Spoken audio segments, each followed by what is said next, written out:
So, magandang gabi. Galing po ng GMA si sir para magpa-full wave ng motor niya.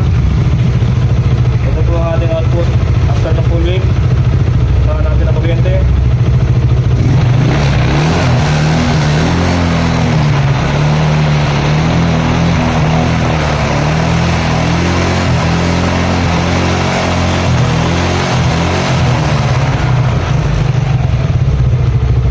Volts tayo mga boss, hindi tumaas, normal.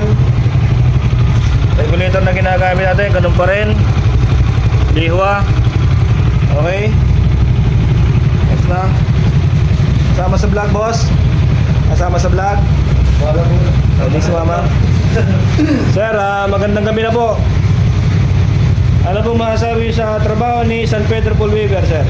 Okay naman po. Ayos po. Tawag dito, malinis po ba pagkakabahid ng wire mga boss? Ayos po ma'am. Nakahinang po ba sir? Yan, so sir, baka po may na-shoutout. Wala, mga talisan sila po.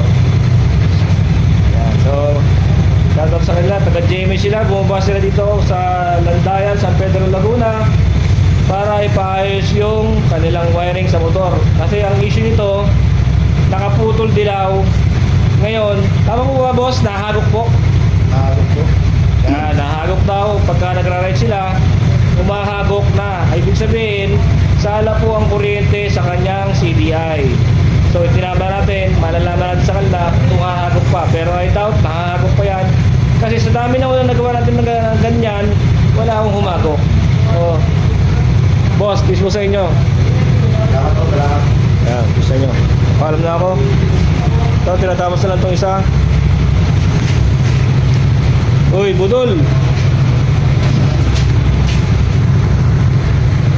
Sa lahat ng sumusuporta kay San Pedro Full Waver, maraming salamat sa inyo.